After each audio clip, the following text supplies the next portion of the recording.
Mês de julho é chamado de Julho das Pretas. Você sabe por quê? Vamos saber agora. O dia 25 de julho marca o Dia Internacional da Mulher Negra, Latino-Americana e Caribenha. A data teve origem durante o primeiro encontro de mulheres afro-latino-americanas e afro-caribenhas, realizado em Santo Domingo, na República Dominicana, em 1992. Aqui no Brasil, o dia também é homenagem a Teresa de Benguela, líder quilombola do século XVIII.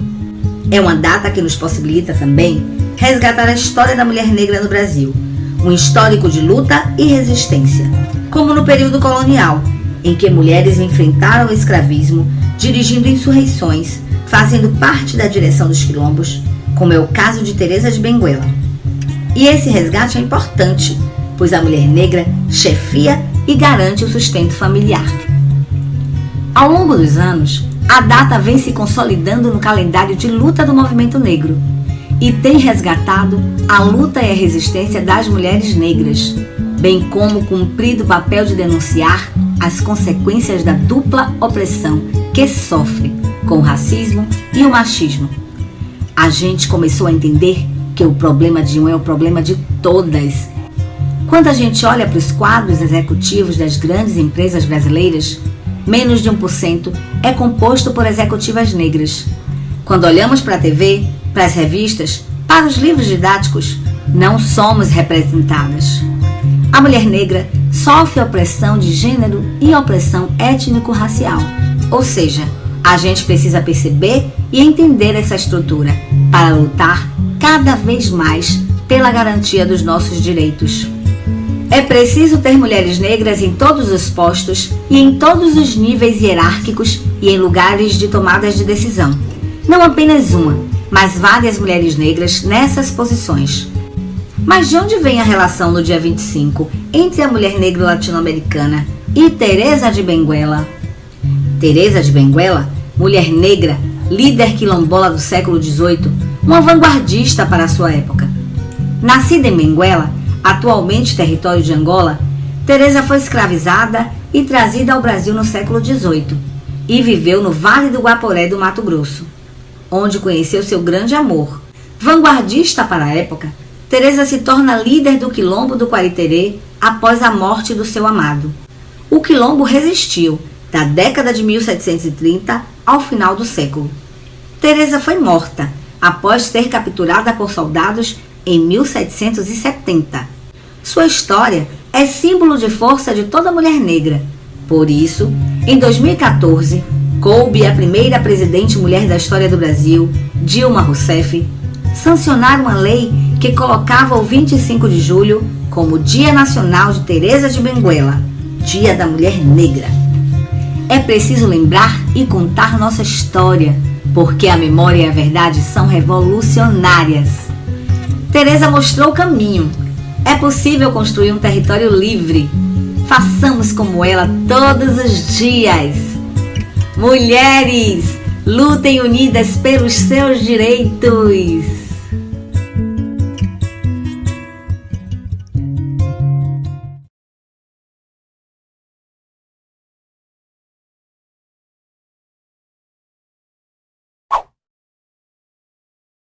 Olá, mulheres. Sejam bem-vindas ao Espaço 31. Você de lá e eu de cá, juntas no espaço feito de mulher para mulher, baseado em Provérbios 31. Eu sou Áurea Teixeira e hoje, no Dia Internacional da Mulher Negra Latino-Americana Caribenha, estaremos em um nosso espaço com essa linda homenagem, com direito a um bate-papo para lá de especial, com uma mulher negra, missionária e evangélica, Liz Guimarães. E para intermediar esse bate-papo, eu convido Lissandra Neri e Luana Vitória, que são admiradoras do movimento de mulheres negras. Oi, tudo bem? Meu nome é Luana Vitória. E eu sou Lissandra Neri. Hoje estaremos entrevistando Liz Guimarães. E como primeira pergunta... Olá, Liz. Acabamos de ouvir que você é uma mulher negra, pedagoga e missionária. Mas quem era a Liz quando criança, jovem? E como você chegou até esse nível atual? Eu nasci no Rio de Janeiro, na Zona Norte, né? Eu sou filha do Edinaldo e da Maria Carvalho. E o processo de se tornar mulher negra foi um processo. Esse processo começou, eu tinha 23 anos. Porque até então, na trajetória da minha vida, eu não tinha consciência plena de que eu era uma mulher e de que eu era uma mulher negra. Então, uma trajetória se deu, no meu caso, através do Fórum de Mulheres Negras Cristãs, lá no Rio de Janeiro, que foram as mulheres que são cristãs e mulheres negras também, a irmã Maria da Fé Viana e a irmã Ana Gomes, que vieram junto comigo, me cuidando, me aconselhando, me instruindo e me dando a mão nesse processo de tornar-se mulher negra, porque, especialmente no Brasil, por conta do mito da democracia racial, o fato de nascer com a pele preta não significa que você também se identifique, já ao nascer ou já na sua família, como uma pessoa preta, como uma mulher preta. Bom, o racismo ele é algo muito atual e presente que persiste. De qual forma a igreja atual pode amparar as pessoas negras que sofreram racismo? De qual forma a igreja atual pode amparar? O primeiro elemento é a escuta, né? É imprescindível ouvir cada pessoa nas suas necessidades. Não existe a possibilidade de acolhimento, de pauta, que não passe pelo hábito de ouvir o que a pessoa tem a dizer, ouvir quais foram as dores que aquela pessoa experimentou provenientes do racismo, porque o racismo na sociedade, ele é estrutural. É como se a gente fosse considerar, nós estamos aqui, esse aqui é um prédio. A fundação desse prédio, as vigas desse prédio, é como se a gente pudesse dizer que elas são o machismo e a estrutura patriarcal. E quando eu falo estrutura patriarcal, eu falo do mais forte que oprime o mais fraco. Então, isso são constantes da nossa estrutura como sociedade. Não são questões que a gente nasce sem. Todos nós estamos afetados, e todas nós estamos afetados e afetadas por essa estrutura. Então, eu penso que um primeiro passo é a escuta. O segundo passo é procurar saber, porque como nós fomos educados e educadas pelo sistema que a gente chama de branquitude, nós não sabemos sobre a nossa origem, nós não sabemos sobre a nossa pertença, nós não sabemos amplamente sobre a nossa espiritualidade, que é distinta da nossa religião, nós não sabemos muita coisa sobre nós. Então, eu penso que o primeiro passo é se abrir para ouvir. O segundo passo é se abrir para aprender aquilo que a gente não sabe, aquilo que a gente não conhece, obviamente, respeitando os nossos limites, né? É óbvio que se um conhecimento é mais sensível para mim ou me afeta mais, eu preciso me aproximar dele com segurança, eu preciso me aproximar dele com tranquilidade e eu preciso buscar essa segurança e essa tranquilidade. E o terceiro passo é a ação, né? Mudar as práticas. Eu costumo dizer que a igreja terá superado o racismo quando a peça de final de ano tiver 3 pessoas brancas e as demais todas negras. Então, nós teremos superado o racismo na igreja. Qual a influência da igreja cristã hoje sobre o feminismo negro? Então, feminismo é um terreno tenso, né, para a igreja, porque a gente, em sociedade, a igreja é uma célula da sociedade, nós estamos inseridos em sociedade, a gente aprendeu a ver o feminismo como algo ruim, a gente aprendeu a ter medo do feminismo, a gente aprendeu a enxergar o feminismo como algo que vem de alguma forma para nos destruir. Só que com as leituras e os conteúdos que já estão postos na sociedade hoje, a gente já sabe que o feminismo quer é que cada mulher viva de maneira digna, que cada mulher tenha assegurado o seu direito de ir e vir, sem medo, que cada mulher possa alçar os postos profissionais, as jornadas de emancipação e de autonomia que desejar, sem precisar temer pela sua integridade física, sem precisar temer pela sua integridade psicológica, sem precisar temer se aquele ou o outro lugar é ou não para ela. Então, eu acredito que a igreja ela pode ser cooperadora desse processo. Porque, veja, a nossa igreja já é mesmo tocada por mulheres. Essa ação que a gente está fazendo aqui saiu do coração e do útero de mulheres que propuseram essa ação, que pensaram esse momento e que fizeram esse momento acontecer com a participação dos irmãos, com a participação dos homens. Mas eu gosto sempre de fazer um exercício. Se a gente pegasse uma igreja de uns 150 anos, mais ou menos, e aproximadamente uns 200 membros, e a gente tirasse todas as mulheres durante 2 meses, como será que ficaria a dinâmica dessa igreja? Como será que seria o cuidado com as crianças, a limpeza e a conservação do espaço, a diaconia da igreja, que é majoritariamente feminina no seu exercício, né? Ainda que no rosto haja representação dos homens, a diaconia, o preparo da ceia, a mesa, né? O ambiente que a gente convive, ele é todo pensado e preparado por mulheres. Dificilmente esse cenário que a gente está experimentando aqui, pode ser que tenha sido pensado por um homem, mas via de regra, ele é pensado por uma mulher, que abre mão do seu tempo, vem para cá e prepara o ambiente para que a gente esteja. Então eu penso que a igreja é um lugar onde talvez seja o primeiro lugar onde há que se pensar a dignidade das mulheres. E é óbvio que também é um reaprender, porque as nossas bases são concebidas na estrutura machista. Então, a necessidade de reaprender, a necessidade de ouvir e pensar como fazer. E quem tem a dizer sobre isso? As mulheres. Quem pode orientar esse caminho? As mulheres. Em consonância com a comunidade da igreja. Porque, veja, uma outra mentira que foi vendida a respeito do feminismo é que ele deseja o reinado absoluto das mulheres. Há o feminismo radical, que defende uma sociedade essencialmente composta por mulheres, sim, mas especialmente como mulheres negras que somos, não há possibilidade de se pensar uma sociedade apenas de mulheres. Há necessidade de se pensar a sociedade com as mulheres, com as crianças, com os homens, com os jovens, uma sociedade que seja plural e que seja igualitária para todos. A gente aqui já tem a memória de quando a gente era criança, que se tinha arroz e feijão para todo mundo. Se tinha frango, se tinha carne, se tinha farofa, se tinha maionese, tinha frango, carne, farofa, maionese para todo mundo.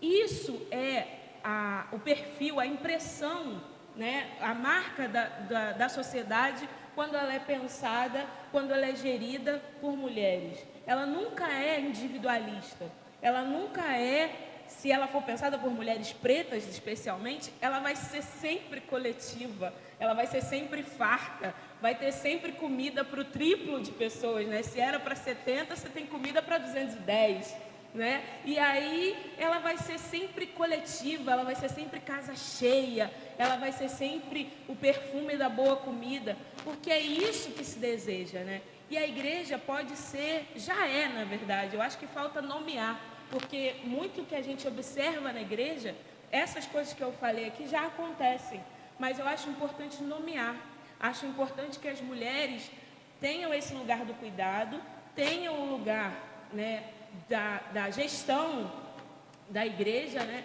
Aqui a gente tem Edil, o que seria da igreja sem Edildete Bárbara, que tem um nome que já é um elogio, né?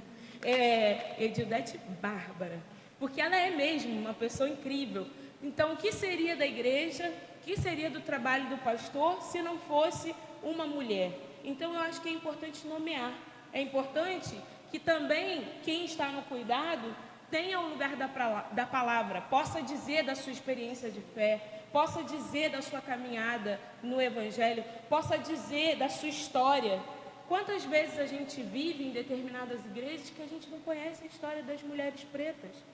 Que a gente só conhece aquela irmã que faz aquele bolo, que a gente só conhece aquela irmã que trabalha no ministério com crianças. Mas como vocês começaram aqui, qual a história daquela irmã? De onde ela vem?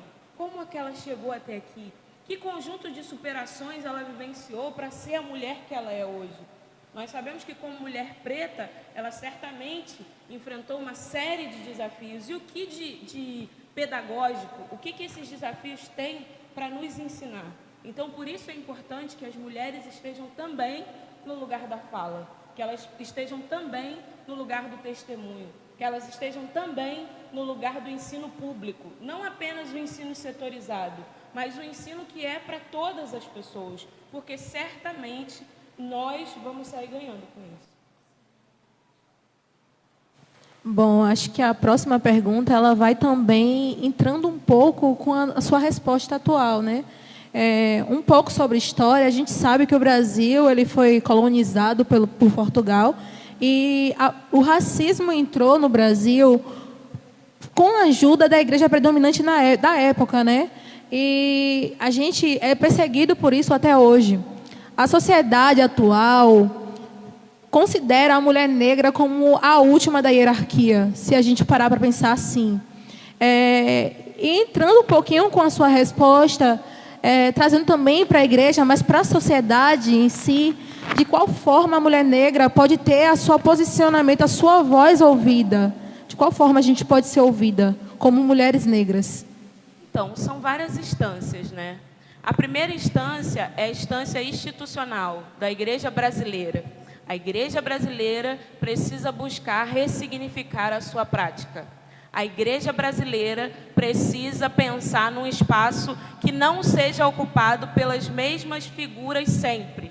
A Igreja Brasileira precisa pensar em ações e movimentos que valorizem o ser mulher, que valorizem a pessoa negra, que valorizem a criança. Nós precisamos fugir à colonização, né? E há uma série de estudos falando de pós-colonialidade, de decolonialidade, porque a impressão de Portugal na nossa vivência, na nossa educação, no nosso dia a dia, é alguma coisa da colonialidade, é alguma coisa de que nós fomos colonizados. Então, nosso modo de vida foi o modo de vida que estava sendo praticado pelos portugueses. Deteriorado, porque, como a gente até conversava lá embaixo, as pessoas que vieram de Portugal para cá vieram castigadas, né? Ninguém veio de Portugal para cá porque achou que seria maravilhoso viver num país tropical. Não, as pessoas podiam escolher. Ou elas eram presas, ou elas vinham para Portugal.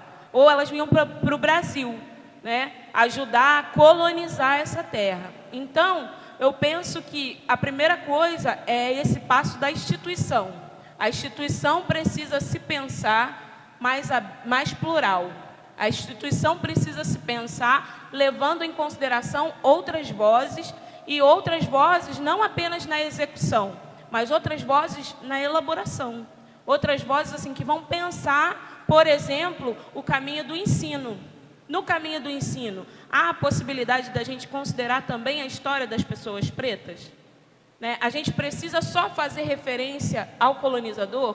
Eu não falo da exclusão, porque eu acredito que a exclusão ela é sempre violenta. Ela sempre traz perda ao processo, mas sempre a inclusão. Como e tem um livro que eu acho que pode ajudar muito, que é de uma escritora chamada Chimamanda Ngozi Adichie, que fala do perigo da história única.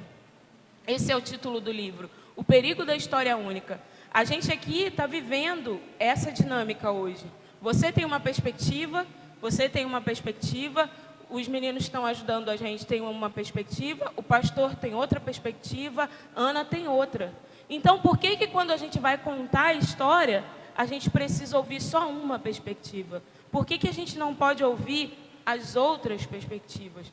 E a teologia tem se especializado em pensar fora da colonialidade, né? Já existe uma categoria acadêmica chamada teologia decolonial, que é essa teologia que busca saber qual a experiência cristã das outras etnias. Por exemplo, tem umas 3 semanas que no Fantástico passou um ritual de batismo de um menino africano numa igreja, eu esqueci o nome do país da África, numa igreja cristã copta, que era na montanha. Quem sobe com o bebezinho, escalando a montanha sem nada, é uma mulher. A avó do menino, a mãe disse que não se sentia plenamente segura para fazer a escalada, que é feita à mão, né? É alguma coisa da altura de um prédio de 30 andares, e aí a avó amarra o bebezinho e sobe, e o bebezinho é batizado naquela igreja, e depois uma parte da família sobe ainda mais para uma outra celebração, e lá em cima tem uma igreja toda, tem lá as representações, e é incrível perceber que todas as representações são de pessoas pretas. Então, o cristianismo copta talvez esteja muito antes do cristianismo colonial, desse cristianismo que passou pela Alemanha, que passou pela Inglaterra para chegar até nós. Mas quais são as experiências dessas pessoas? Então, acho que esse é um passo.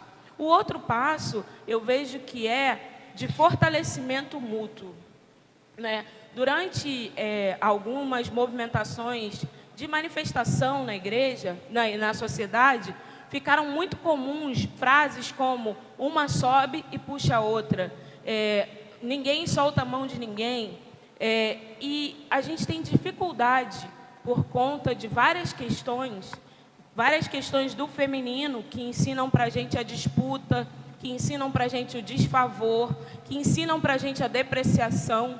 Por isso que na nossa conversa de antes, um pouco antes de você chegar, eu perguntei para as meninas, a gente estava conversando lá embaixo, perguntei, isso que você está dizendo que é seu, de fato é seu? Foi você quem chegou ao produto final de dizer, eu sou uma pessoa que tenho essa característica? Ou isso é alguma coisa que alguém imprimiu em você? Que de tanto outra voz fora de você dizer aquilo, chegou a um ponto que você mesma tem uma crença sobre você, mas que não é sua. Não foi um processo seu. Foi alguma coisa que alguém disse a seu respeito, mas disse tanto, repetiu tanto, que acabou se tornando verdade, que acabou se tornando uma crença, que acabou se tornando um valor. E aí a gente tem a oportunidade de, especialmente na igreja, e a gente tem um exemplo lindíssimo na Bíblia, Dorcas, ou Tabita. Percebam que quando é anunciada a morte de Tabita, os discípulos chegam na casa e as outras mulheres mostram aos discípulos as coisas que ela fazia para ajudar a comunidade. Isso é de uma beleza, porque veja, Tabita tinha um testemunho de convivência com as outras mulheres. Tabita tinha um testemunho de ajuda mútua. Tabita tinha um testemunho de solidariedade fortalecedora. Não é a solidariedade que, por exemplo, as empresas agora, né, nesses tempos que a gente está vivendo de pandemia, ensinam para a gente. Olha como nós somos bons. Nós somos uma multinacional que tem milhões, e aí desses milhões, como se eu e você, nós tirássemos R$10 do nosso dinheiro, né, e dessemos para alguém. Não, uma solidariedade vivencial. Tabita tem um testemunho, e esse testemunho chega sem a presença dela, porque ela está lá no quarto, o corpo estava no quarto, no segundo andar da casa, e as mulheres mostram aos discípulos, olha os vestidos que Tabita fazia, e certamente ensinava a fazer. Então eu acho que é esse sentimento de colaboração, de mutualidade. Você não é você apenas na faculdade de fisioterapia. Você é você, sua mãe, suas avós, eu e as meninas privadas de liberdade. Você não é você simplesmente estudante e personagem e figura produtora de conteúdo na internet. Você é sua mãe, suas avós, eu e as meninas que estão por aí vulneráveis. Nós não somos sozinhas. Audre Lorde vai dizer que eu não serei livre até que todas as mulheres, até que ainda exista uma mulher presa, mesmo que a prisão dela seja diferente da minha. Então, se uma mulher passa por violência, se uma mulher se sente vulnerável, se sente insegura, eu também estou vulnerável, eu também estou insegura, ainda que eu não tenha sido atingida diretamente por isso. ainda que isso não tenha chegado até mim. Por quê? Porque não existe eu sou Liz Guimarães. Existe, e é quase tão importante quanto, a minha dimensão coletiva. Eu sou junto com vocês. Eu sou porque vocês são, né? Quando você chegar onde você deseja, eu terei chegado também. Sua mãe terá chegado também. Suas avós terão chegado também. Quando você chegar aonde você deseja, você terá chegado, mais a sua mãe, as suas avós, as mulheres que cuidaram de você, terão chegado também. Porque essa é uma existência que é coletiva. É uma existência que se dá, se processa em comunidade. Comunidade no sentido de comum, o que é comum a todas e todos nós. Então, eu acho que a igreja se configura nesse lugar que pode dar visibilidade e reforçar, porque muitas vezes a gente tem uma expressão que a gente usa na sociedade chamada, e alguns setores do movimento negro, Ubuntu, né? Eu sou, você é.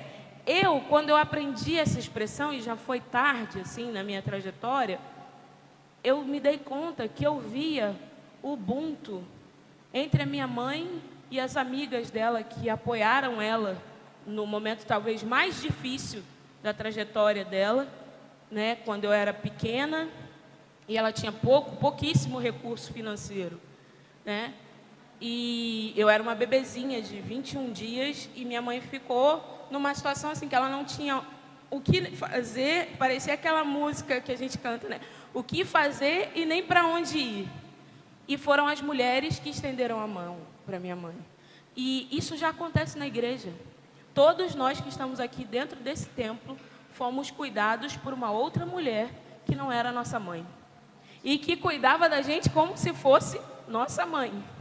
Com o mesmo empenho que a nossa mãe cuidou. Então, às vezes, é importante só nomear isso. Utilizar datas como a de hoje, né, que a gente está aqui por causa do Dia Internacional da Mulher Negra, Latino-Americana e Caribenha, para dar visibilidade a isso, para colocar em evidência isso, né, para buscar ressaltar o que as mulheres já fazem, né, porque isso já está aí, já é uma pedagogia. Então, e isso fortalece, isso vai fazer, como a gente falava também antes daqui, que outras meninas que vêm depois já cheguem nos lugares onde vocês estão agora, no ensino médio, na graduação, mais fortalecidas. Já cheguem diante da estruturalidade do racismo, por exemplo, com outra postura. Por quê? Porque vocês foram fortalecidas pelas mulheres que vieram antes da gente. Eu fui fortalecida pelas mulheres que vieram antes de mim e sou fortalecida pelas que estão um pouco depois de mim. E a igreja é essencialmente esse lugar de fortalecimento. Mas falta a gente dar visibilidade a isso, a gente nomear isso. E fortalecer as irmãs. Por que não dizer, Luana, você é linda. Lissandra, perdão. Lissandra, você é linda. Lissandra, você é inteligente. Luana, você é... Luana, né? Luana, Lissandra. Por que não dizer, você vai, você pode, você consegue, você é capaz, você é potente, vai lá e pega o que é seu. A gente não canta, tudo que Jesus conquistou na cruz é direito nosso, é nossa herança. Então falta a gente trazer isso para o chão da nossa vida, sabe? Então, a gente pode observar nos dias até hoje que algumas igrejas ainda têm esse negócio de configurar a mulher e não poder fazer mais nada além disso. Então, como a gente pode realizar, ou pelo menos começar a realizar, essa desconstrução do machismo na igreja? É uma trajetória, é uma senhora trajetória. Porque, veja, assim, concordando, né, um pouco com o governo do estado da Bahia, a masculinidade, em muitas das suas expressões, ela é muito sensível. Né? Então, quando a gente já diz isso, como a gente pode, já tem ouvidos que entendem isso como uma ameaça de morte, como se você estivesse engatilhando, falando, vou matar você agora.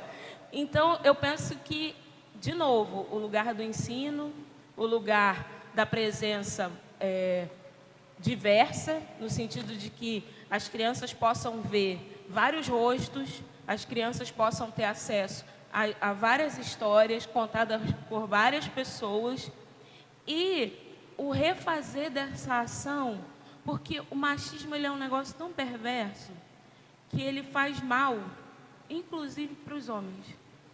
Porque em nome do machismo, quantos homens adoecem? Eu lembro que eu li uma história no Rio, de um homem que, tendo úlcera, disse que não ia ao médico, ia beber mercúrio cromo. Porque se úlcera era uma ferida no estômago, ele bebendo mercúrio cromo ia resolver o problema da ferida. Quantos homens estão morrendo agora, contaminados pelo coronavírus, porque são fortes demais, né? A gente tem até algumas figuras públicas que se autodeclaram fortes demais, potentes demais para se proteger, para se resguardar, né? E aí você se olha se colocando num lugar vulnerável, mas será que esses homens têm a oportunidade de se pensar como filhos, como irmãos, como pais de família, né? E superar ou caminhar, eu acho que superar no nosso contexto acaba sendo uma expressão um pouco arrojada demais, que é importante, mas porque tem muito para a gente caminhar. Mas eu acho que a gente pode começar entendendo assim, nós somos pessoas humanas. Não existe disputa entre a gente, existe convivência. Nós vamos conviver como pessoas humanas. Tá tudo bem se o menino sentir dor e chorar, tá tudo bem se a menina quiser jogar futebol, tá tudo bem. Isso não determina um lugar social, até porque, recorrendo aqui à pedagogia, a gente falar de lugar social, de pertencimento, de identidade, de decisão para a vida, na primeira infância de alguém é gastar energia. Porque se a gente se olhar com 6 anos de idade, a gente vai perceber que restou pouco daquela criança. Então, tá tudo bem. E aí a gente ir caminhando, principalmente num ambiente de equidade.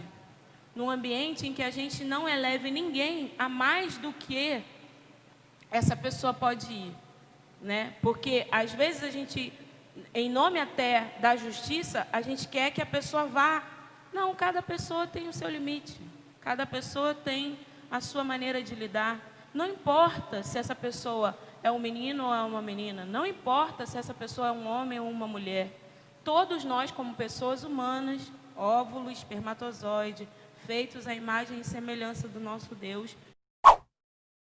Então, a gente vê que tem muito esse negócio da igreja de ficar fechado, só para a igreja, ajudar só quem é da igreja, ficar só na igreja. E aí eu queria saber qual é a função de uma mulher preta e cristã na sociedade externa da igreja. Entende? Sem ser só na igreja, fora de pessoas de igreja. Qual é a função da mulher preta? Tem um fragmento das cartas de Paulo que eu acho muito importante para falar do papel, né, da igreja na sociedade, que diz assim, que resplandeçais como filhas e filhos da luz no meio de uma geração corrompida e perversa.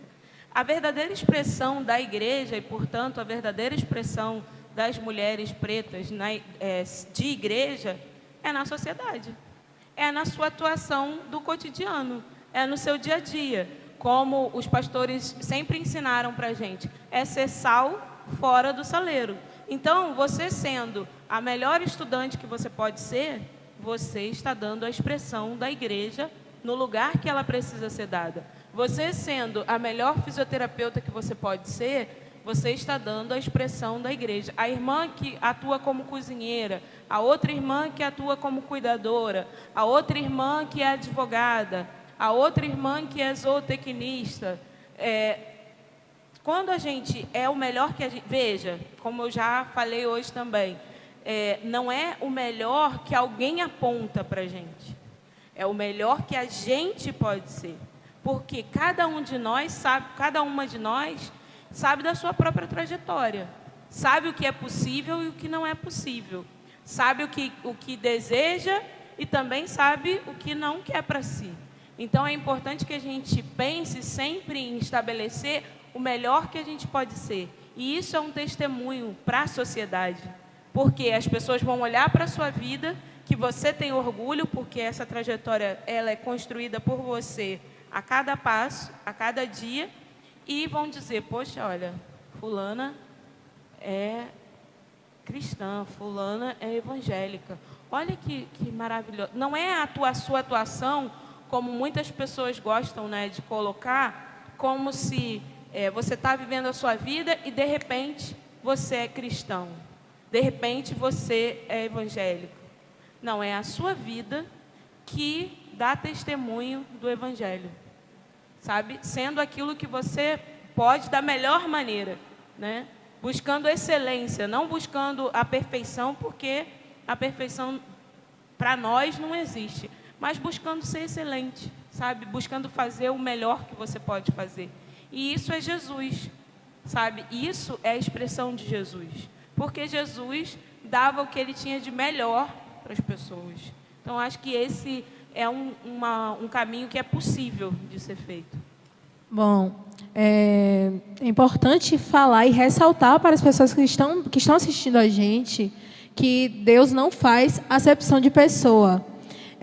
Em Gálatas 3:28 diz que não há judeu nem grego, escravo ou livre, homem ou mulher, porque todos vós sois um em Cristo Jesus. Todavia, não é isso que a gente vê atualmente. Ultimamente teve relatos de pastores que teve atos racistas, e isso em live. E esse é um dos principais motivos que afasta as pessoas negras da igreja. Eu gostaria de falar assim, eu já sofri racismo dentro da igreja, dentro da comunidade, eu acho que vocês também já, mas a gente tem um foco único e comum, que é Cristo, a gente tem que olhar Cristo, né? Mas o que a gente pode fazer para as pessoas que têm essa visão deturpada da igreja, conhecer a Cristo, porque às vezes há um bloqueio, né? Poxa, a igreja é racista, então não vou. Então, como a gente pode fazer, até mesmo para mostrar às pessoas que estão assistindo isso, que a igreja, o nosso foco é Cristo, não olhando os outros, né? E também tirando essa imagem que toda a igreja é racista. Os totalitarismos são sempre perigosos, né? Quando eu digo toda pessoa, é sempre um caminho que a gente deve evitar. Porque as pessoas são diversas. Sim. Cada pessoa tem a sua história. Os irmãos, né, provam muito isso pra gente. Tipo, uma pessoa é filha de uma família com 3 irmãos. Cada um daqueles 3 vai ter a sua maneira, seu jeito, sua maneira de ver e de lidar com o mundo, digamos assim.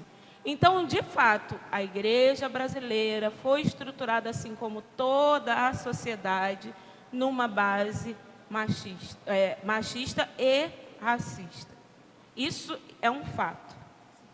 E é um fato comum à igreja e a todas as outras células da sociedade. Há a possibilidade de desconstruir isso? Há possibilidade. Uma coisa importante é a convivência amorosa. A gente superar também o receio que a gente tem das outras expressões de religião e espiritualidade. Porque, veja, uma coisa que é importante, as outras expressões de religião e espiritualidade, via de regra, não falam contra a igreja evangélica, como muitas vezes muitas lideranças falam contra as outras, em especial o candomblé e a umbanda. A gente ouve, não é incomum a gente ouvir expressões públicas de crítica ao candomblé, expressões públicas de crítica à umbanda, que vem de pessoas cristãs. No Rio, a gente tem um episódio muito triste de uma menina que, saindo do seu rito religioso, foi apedrejada, tomou uma pedrada na cabeça de uma outra pessoa com uma Bíblia na mão. Por quê? Porque ela estava vestida com as roupas do candomblé. Não faz nenhum sentido, não tem a ver com Jesus. Mas, por um lado, essa experiência foi importante porque as pessoas puderam se aproximar e juntar as humanidades. Ninguém admite uma prática de espiritualidade ou de religião em oposição à outra. Eu vejo que você é de uma religião, então só para ser contrária a você, eu vou ser da outra. Não. A nossa prática de religião tem a ver com a nossa vida, tem a ver com o lugar onde a gente nasceu, tem a ver com a cultura da nossa família, tem a ver com uma série de fatores. Às vezes a gente nem escolheu. Quem vai à igreja desde criança não escolheu. Não teve um momento de pensar e dizer, não, agora eu vou por esse caminho aqui. A pessoa foi ali, era a cultura da sua família, e ela foi admitindo aquela cultura e foi vivendo. Então, entender que não existe uma disputa aí, existe uma diferença. E se a gente quer ser uma igreja com uma identidade própria, é mais um elemento da colonialidade que a gente precisa abandonar. O medo da diferença, porque é a colonialidade que determina que eu tenho que conhecer, saber, dominar para poder me aproximar. Essa é uma postura colonialista, é uma postura de que é frágil, né? Veja que se a gente transporta esse comportamento para uma pessoa que só se relaciona se ela sabe seu nome, de onde você veio, o que você faz, fora isso, ela não quer saber de você.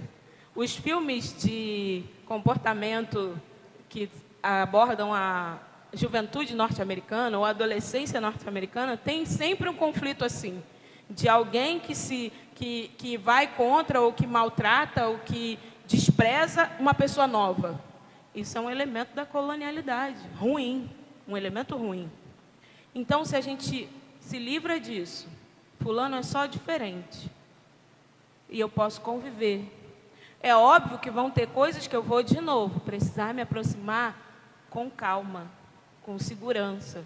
Precisar dizer, eu não sei, eu não conheço, eu nunca vi.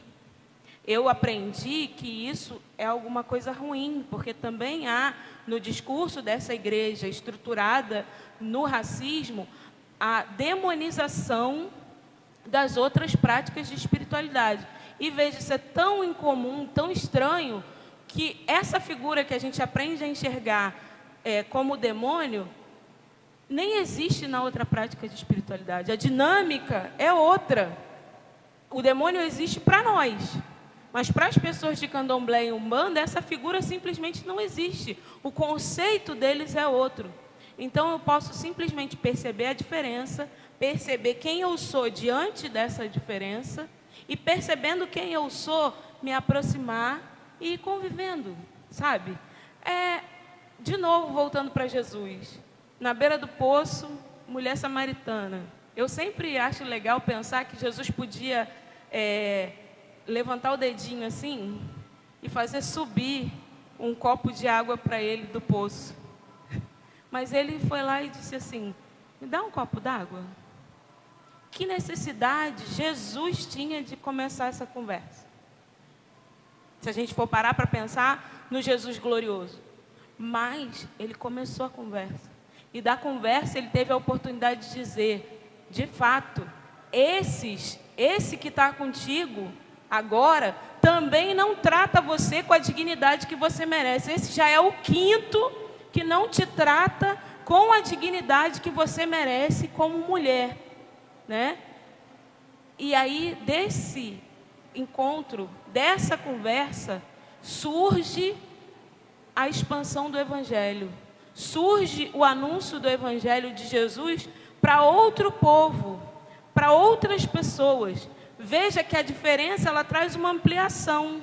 A diferença, o encontro das humanidades, ele não traz perda. Pelo contrário, ele é como um fermento, faz crescer.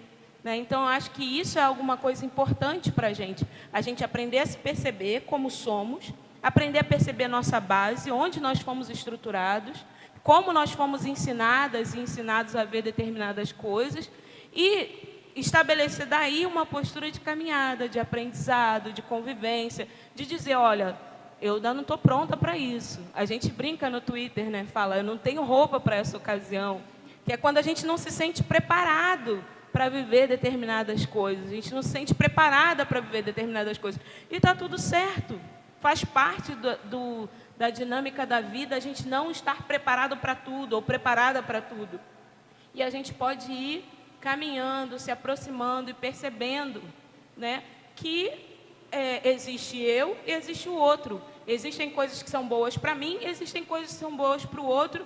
Eu gosto muito de um exemplo do livro Escritores da Liberdade, que a professora faz um exercício, que ela vai fazendo perguntas para os alunos. E aí vai pedindo para eles se movimentarem de acordo com as perguntas. Recentemente, alguém no TikTok reproduziu essa brincadeira, fazendo vídeo. Já saiu para tal lugar? E aí a pessoa ia para um lado. Já fez não sei o quê? Aí a pessoa ia para o outro. É a mesma coisa. E aí a gente percebe que pessoas diferentes, às vezes, são comuns em determinada situação. A gente estava aqui conversando sobre música e a gente encontrou vários pontos em comum. Então, isso faz parte da vida. Nós somos pessoas de gerações absolutamente diferentes, né? E nós encontramos ponto em comum. Quando pessoas, às vezes, da mesma geração, vão encontrar pontos diversos. E está tudo bem. É só o ponto diverso. Isso não altera o amor que a gente sente um pelos outros e não altera que somos todos criaturas de Deus, feitos à imagem e semelhança do nosso Senhor, frutos de duas pessoas que se encontraram, ou seja, um óvulo e um espermatozoide, e deram origem à nossa vida. Então, agradecemos a sua presença, Alice Guimarães, e agradecemos também a oportunidade da Igreja Batista Vasco da Gama de nos dar essa voz, que muitas das vezes nós não temos. E é isso. Obrigada a todos. Obrigada. Obrigada.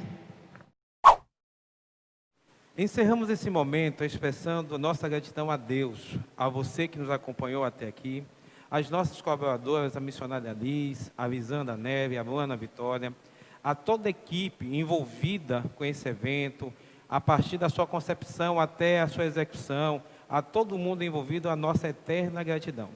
Só temos que pedir a Deus que possa derramar sobre a vida de vocês 100 vezes mais o que vocês semearam em nossa vida no dia de hoje, e a você, amiga, que está nos assistindo, que Deus possa te abençoar. Queremos também aproveitar o momento e lembrar que às 20 horas, através da nossa página no Instagram, @IBVG, estaremos fazendo o nosso sorteio, um kit preparado exclusivamente para você, mulher, com 7 produtos. E eu quero agradecer a cada um dos nossos patrocinadores por ter nos ajudado a montar essa cesta. Nós queremos agradecer a Vite Cosmética, que nos doou um kit Cronograma Capilar da marca Baiana, ao pessoal da Beck Atitude pela camisa que nos cedeu, ao pessoal da Alminha Sangrés pelo óculos, à Sociedade Bíblica do Brasil pela Bíblia. Muito obrigado.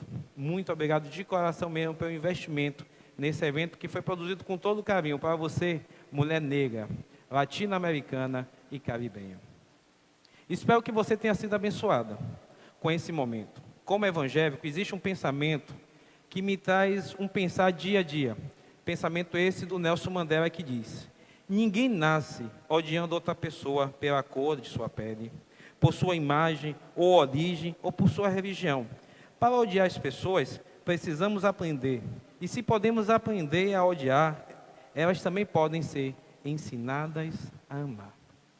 Já o apóstolo Paulo, no livro de Colossenses, capítulo 3, verso 11, nos diz: não há grego, nem judeu, circuncisão ou incircuncisão, bárbaro, livres ou escravos. Porém, Cristo é tudo em todos. Nós entendemos que Cristo é o motivo que nos une, independente da cor da pele. O maior é a certeza que Cristo, através do seu amor, através da sua vida dada na cruz, nos uniu e nos fez chegar até aqui. Com essa programação, queremos agradecer a todas as mulheres que fazem parte de nossas vidas. Sejam elas, como o poeta já dizia, mães, irmãs ou companheiras.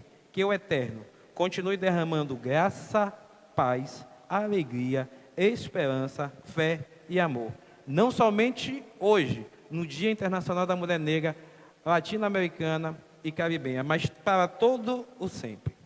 E não se esqueça, racismo é pecado e também é crime. Vamos juntos mudar essa realidade. E que Deus te abençoe em Cristo Jesus.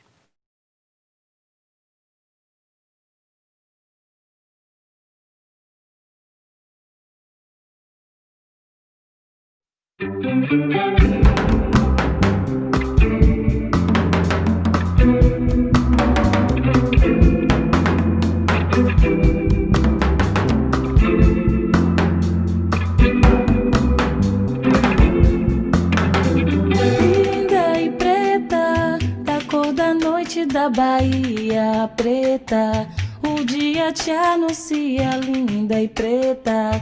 Você virá.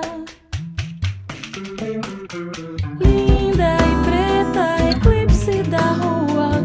Linda e preta, esconde sol e lua. Linda e preta, você virá. Nem a cor do céu de manhã cedo acorda o mar. Meu mundo começa só depois que te encontrar.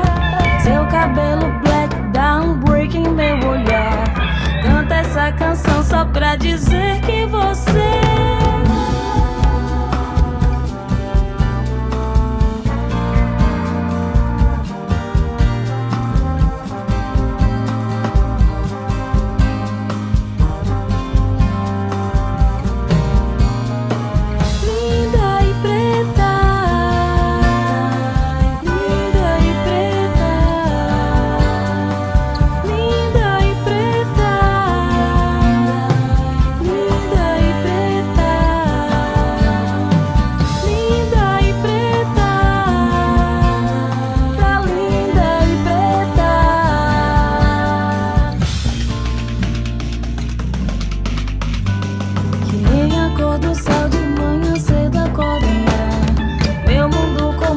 só depois que te encontrar. Seu cabelo black dá um break em meu olhar. Canta essa canção só pra dizer que você linda e preta, jardim do dia a dia. Linda e preta, brincar de alegria. Linda e preta, você virá. Nem a cor do céu de manhã cedo acorda o mar. Meu mundo começa só depois que te encontrar. Seu cabelo black dá um break em meu olhar. Canta essa canção só pra dizer que você